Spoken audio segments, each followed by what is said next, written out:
Welcome to my new blog दोस्तों। शुभम की दुनिया में आप सभी का स्वागत है। तो दोस्तों आज हम बात करेंगे कि एक फॉर्म बनाने पर हमें क्या क्या बातों का ध्यान रखना चाहिए और जो मैंने गलतियां की अपने अपना फॉर्म बनवाने पर वो आप गलती कभी ना करें। तो हम आज आज यही बताएंगे कि कैसे बनवाएं फॉर्म और गलतियां ना करें। तो हम काफ़ी सारी गलतियां हमने की है, तो वही सब आपको बताऊंगा जो आप ना करें और आप एक अच्छा फॉर्म बनवा सकें। तो सबसे पहले मैंने गलतियां देखो क्या की है कि जो मैंने ये फ़र्श है ये इसकी डिस्टेंस मैंने कम रखी है। इसकी डिस्टेंस लगभग है 10 फुट के आसपास, लेकिन कम से कम होनी चाहिए 15 फुट के आसपास। 15 फुट से कम नहीं होनी चाहिए ये पूरी, क्योंकि गाय को यहाँ से यहाँ तक बैठने पर आराम थोड़ा मतलब पीछे तक जा सके। ये कम से कम 3 फुट और पीछे होना चाहिए था। तो ये गलती की। और दूसरी गलती, अब इसको अगर आप करें तो इसको लगभग ज़्यादा रखा है। जो टीन सेट ऊपर का आपको दिख रहा है ये लगभग गाय जिसके नीचे होनी चाहिए लगभग 15 फुट होना चाहिए। 15 फुट जिस गाय के नीचे होना चाहिए कम से कम, क्योंकि पानी के बौछार वगैरह हैं तो उससे बच सकें। और धूप वगैरह जैसे आप आगे चल के तिरपाल वगैरह लगाएं तो उससे भी वो आसानी से लग जाए और बौछारें वगैरह धूप वगैरह ना आए, इसलिए 15 फुट रखना है। और नाली आपको ये थोड़ी डीप बनवानी है। ये मेरी नाली देखो ऊपर हो गई, तो उसको आप थोड़ी गहरी बनवानी है और पीछे हटके बनवानी है। ये चीज़ ध्यान रखनी है। और एक जो सबसे इम्पोर्टेंट बात आपको ध्यान रखनी है, इसकी और इसकी ढलान, मतलब कि यहाँ से चरही से लेकर, जो इसको चरही बोलते हैं हमारे हम लोग, और यहाँ से जो ढलान होनी चाहिए इसकी इसकी ढलान मुश्किल से इस यहाँ से वहाँ तक 6 इंच होनी चाहिए।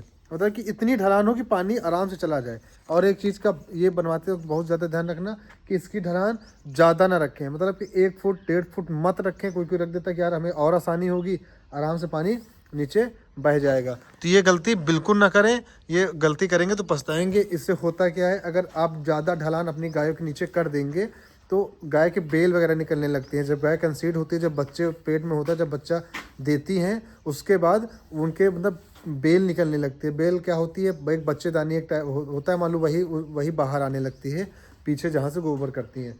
तो उसको तो ये चीज़ ध्यान रखना कि ज़्यादा ढलान नहीं होनी चाहिए, मतलब बराबर होना चाहिए। इतना ढलान हो 4-6 इंची का स्टार्टिंग टू एंड, कि पानी आराम से नीचे तक पूरा बहकर चला जाए, बस इतनी ढलान होनी चाहिए। ज़्यादा ढलान से नुकसान होता है। दूसरी बात, अब हम ये गाय ये यहाँ से यहाँ की दूरी, अब जैसे ये अब देखो मैंने बाद में फास्टनर लगवाया इसमें, ये फास्टनर है, ये सही नहीं लगे हुए। तो आप लोग क्या करना, जब बनवाना तो इसी में छल्ले डलवा देना। वो लोग काफ़ी लोग सब लोग छल्ले ही डलवाते हैं, लेकिन हमने थोड़ी ऐसे काम कर दिया कि ध्यान नहीं दे पाए बस, इसलिए हम फास्टनर लगवा दिए। और ये उतने सुटेबल नहीं हैं। और उनकी दूरी मैंने थोड़ी ज़्यादा कर दी है। इनकी दूरी आप लोग 3 फीट रखना, 3 से 3.5 फीट हद है, मैंने 5 फीट कर दी है। तो 3.5 फीट इनकी छल्ले से छल्ले की दूरी होनी चाहिए। और आप छल्ले लगाना, फास्टनर मत लगाना। और एक चीज़ और जो ये नांद बनवाना, ये इसको चराही जो बोलते हैं, ये मेरी देखो ये 30 फीट की लंबी है, 30 बाई 1.5 फीट की है ये। मतलब यहाँ से वहाँ तक 30 फीट और ऐसे 1.5 फीट। और एक चीज़ जब बनवाना, ये देखो मैंने ये ऐसे वो कर दिया। आप जब बनवाना इसको गोलाई में करवा देना, ठीक है। ये गोलाई पे होनी चाहिए, ऐसे गले गाय के गर्दन में लगती है जिससे दिक्कत होती है, तो उसको गोलाई पे करवा देना। जैसे मोल्डिंग जैसे बोलते हैं ना, वैसे आपको मोल्डिंग टाइप करवानी है। तो ये चीज़ ध्यान रखना। उसके बाद बात करें टीन सेट की, तो टीन सेट देखो मेरा ये टीन सेट तो मेरा बढ़िया हुआ है, अच्छा खासा। बस दिक्कत यह है कि जो मैंने प्राइमर वगैरह नहीं लगाया, आप लोग पहले लगा देना प्राइमर। ये टीन सेट मेरा वहाँ से यहाँ तक की दूरी टोटल है 32 फीट, वहाँ से मतलब उस दीवार से और यहाँ इंड तक, जहाँ तक ये हमारी नाली बनी हुई, यहाँ तक इसकी दूरी है 32 फीट। तो 32 फीट ये है। और एक चीज़, और जब आप ये डलवाना तो कोशिश करना कि जितनी हाइट जितनी हो, कम से कम एक मिनिमम हाइट इसकी होती है 18 फीट की हाइट होनी चाहिए। 18 फीट हाइट क्यों होनी चाहिए, क्योंकि तपे ना, गर्मी में एचएफ गाय की दिक्कत होती है, आप वो भी जानते हैं। और लोहे की टीन और तपती है, ये भी आपको पता है। तो इन सब से बचने के लिए हमें इसकी हाइट और बढ़ा देनी है। मेरी हाइट अभी वहाँ पर 16 फुट है और यहाँ पर 14 फुट है, मतलब कि 2 फुट का ढलान है मेरा वहाँ से यहाँ तक। ये पन्नी मैंने इसलिए लगाई हुई है भैया कि वास पड़ती है तो पानी टपकता है, इसलिए मैंने पन्नी लगा दी। अब पानी इसके अंदर ही रहता है, नीचे गायों पर नहीं गिरता। हाँ, तो ये आप लोग हाइट इसकी थोड़ा बढ़वा देना, मतलब कि 18 फीट होगी तो मतलब 15 प्लस ये करना, कोशिश करना। और तो उससे तपन ज़्यादा नहीं होगी और गाय मतलब गर्मी में ज़्यादा परेशान नहीं होंगी, नीचे तक उतनी हीट नहीं पहुँचेगी गाय तक। तो ये सब ध्यान रखने वाली बातें होती हैं, ज़्यादा नीचे तक मत करना। और वेंटिलेशन के लिए ज़रूर मानना, देखो जैसे मैंने इधर वेंटिलेशन के लिए छोड़ दिया है, ठीक है, इधर मतलब तिरपाल पड़ जाता है तो इधर खुला रहता है, उधर खुला रहता है। तो ये सब वेंटिलेशन भी बहुत ज़रूरी होता है एक फॉर्म पर प्रॉपर रूप से। अब इधर तो पूरा मान लो वेंटिलेशन है ही है, पूरे खुले में बैठी हैं। और कोशिश ये करना कि अगर आपके पास फार्म हो तो इस तरह की दीवार लगवा कर, जैसे मेरे पास ये लगी हुई है, ऐसे दीवार लगवा कर दोपहर में गाय को छोड़ने की व्यवस्था कर लेना कि हाँ छोड़ दे, आराम से टहलें। ये भी ध्यान रखना है आपको फॉर्म बनवाते, अगर अगर हो सके तो आपसे कि इन बातों का ध्यान रखें कि जैसे अगर जो गाय टहलेंगी तो वो ज़्यादा बेस्ट रहेंगी। उनके उनके जो पैर होते हैं, पैर की खुर जिसे हम बोलते हैं, वो घसते हैं जब चलती हैं वो, तो वो एक बराबर शेप में आ जाते हैं। अगर गाय एक जगह बांधी रहेंगी, आप उनको इधर से उधर नहीं शिफ्ट करोगे तो क्या होगा, उनके पैर पैर में जो वो खुर होता है जिसको हम बोलते हैं, वो फैलने लगता है और वो डैमेज होता है तो फटने लगता है, तो काफ़ी दिक्कत होती है, उनको चलने में भी दिक्कत होती है जब खुर बड़े हो जाते हैं। तो कोशिश करना कि थोड़ी आप घंटे 2 घंटे गाय को छोड़ सकें, ऐसा फॉर्म बनवाना, ज़्यादा से कवर करा देना। देखो ये ज़्यादा महंगी नहीं होती है, 58 रुपये स्क्वायर फीट मेरी ये बाउंड्री हुई थी, तो आप लोग ऐसे ही कराना, ठीक है। अब उसके बाद बात कर लें पानी की व्यवस्था। मैंने पानी की व्यवस्था नहीं कर पाए, मतलब पानी के लिए आप लोग देखते हैं अब बड़े बड़े डेयरी फार्मों में एक यहाँ पे पाइपलाइन बिछती है, जैक ऐसे लगा होता है, उसी में पानी आराम से भर जाता है, जब मुँह डाल के पीती है फिर पानी उसी में आ जाता है। तो पाइपलाइन पानी के डलवा देना, ज़्यादा लंबा खर्चा नहीं है और आप ये करा सकते हैं। और पानी की व्यवस्था अपने पास तो है, देखो पूरा समरसेबल लगा हुआ है, उदिया वगैरह बनी है, 6 इंची का बोर मैंने कराया है, पानी उसमें भरा होता है और पाइप है, पाइप से मैं पानी भर देता हूँ। तो ये भी आप ध्यान रखना, पानी की व्यवस्था आपको एक अच्छे और उचित रूप पे करानी है।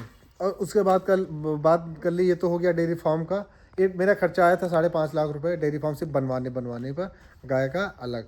और उसके बाद बात कर ले तो भूसे का पार्टीशन वगैरह कोशिश करना कि फॉर्म पर ही हो। कोई थोड़ा दूर करता है, लेकिन नहीं, पार्टीशन भूसा भरने के लिए हमारे पास स्टोरेज काफ़ी सारा होना चाहिए, क्योंकि हमें आउट सीजन में फिर भटकना ना पड़े इधर उधर। अगर जो हमारा आउट सीजन भूसा ख़त्म हो जाएगा तो दिक्कत होगी, महंगा मिलता है। अब जैसे इतने समय 9-10 रुपये में, देखो जैसे मेरा भूसा ख़त्म होने के कगार पे है, अब इतने समय हम भूसा अगर खरीदने जाएंगे तो 9-10 रुपये में भूसा मुझे मिलेगा। पहले मुझे मिला था 5.5 रुपये, 6 रुपये, 5 रुपये ऐसे मिल जाता है इन सीजन जब गेहूँ कटता है हमारे यहाँ। और उसके बाद ये सब फॉर्म तो आप ऐसे बनवा लेना, मतलब कि ऐसे बनवाना कि सारा तरफ मतलब कि दीवार बाउंड्री से करा लेना कि गाय वगैरह बाहर ना जा पाए।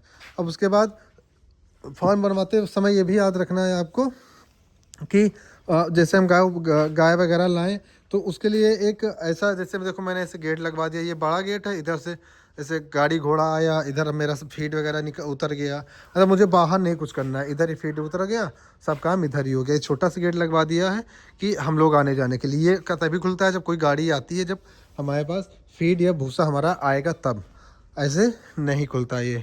गाय वगैरह जैसे बाहर तो जाती नहीं है, कभी नहीं, जब आई थी तभी गई थी, उसके बाद अब बाहर नहीं गई। अब उसके बाद आपके पास फॉर्म पर क्या क्या चीज़ें होनी चाहिए, तो देखो हो गया स्ट्रक्चर का कि कैसा हमारा स्ट्रक्चर बनना चाहिए।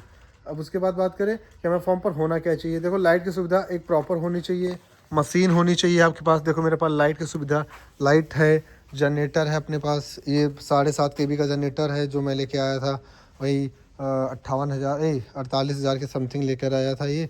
और चारा काटने की मशीन तो मेरे पास अभी हैंड वाली है, जो मैं हैंड से यूज़ करता हूँ, ये पुराने ज़माने की है जैसे लोग बोलते हैं, वही वैसे ही है।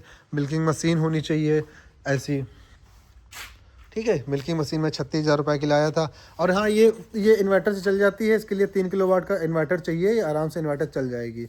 बाकी अगर आप जनरेटर चलाते हैं तो जनरेटर आपको कम से कम 5 kV का होना चाहिए, 5 kV, 4 kV, 3 kV, तीनों ये चल जाएगा आराम से। तो ये मशीन 36,000 रुपये की पड़ी थी, बढ़िया मशीन है, आप लोग ये भी अपने फॉर्म पर पहले ही लगाएं। और बछड़ों को पिलाने के लिए एक बोतल ऐसी लेके आनी पड़ेंगी। तो ये सब इंस्ट्रूमेंट हैं एक तरीके के जो हमें अपने फॉर्म पर रखने हैं गाय लाने से पहले। तो अगर आप ये सब पहले ही परचेज़ कर लेंगे तो दिक्कत नहीं होगी। न्यू डेयरी फार्म में ज़्यादातर दिक्कतें होती हैं कि हमें अपने फॉर्म पर क्या रखना है और कैसे हमें बनवाना है। अब उसके बाद बाकी यही सब होता है कि क्या गोबर खींचने के लिए पौली, खुरपा, ऐसे सब होता है, तो वो तो आप सबको रखना ही है। और एक चीज़ और हमें याद रखनी है फॉर्म बनवाते वक्त कि जब हम अपना फॉर्म बनवा रहे हों तो काफ़ी लोग पूछते हैं कि टीन सेट बेटर होता है या स्लेब बेटर होती है या फिर कोई छप्पर का जैसे रखवा के बनाते हैं, मैंने कई सारे वीडियो में देखा है। तो यार छप्पर वाला तो मैं उसमें गर्मी तो हीट तो नहीं पहुंचती हो तो बैट है, लेकिन वो थोड़ा सिक्योरिटी रीजन से देखें तो वो अनसेफ माना जाता है हमारे हिसाब से, क्योंकि छप्पर के उसमें आग वगैरह बड़ी जल्दी लगती है और फॉर्म पर तो ये सब काम होते ही हैं। तो थोड़ा सा मुझे वो लगता है, बाकी स्लेब तो बेस्ट होती ही है।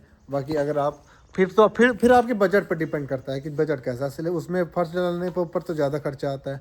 इसलिए मैंने टीन सेट का कराया। टीन सेट मेरा 5.5 लाख में ओवरऑल पूरा फॉर्म का स्ट्रक्चर पूरा कंप्लीट हो गया। टीन सेट, दीवार, फर्श, चरही, A to Z जितना स्ट्रक्चर बन के तैयार हुआ 5.5 लाख में टोटल हमारा तैयार हो गया था।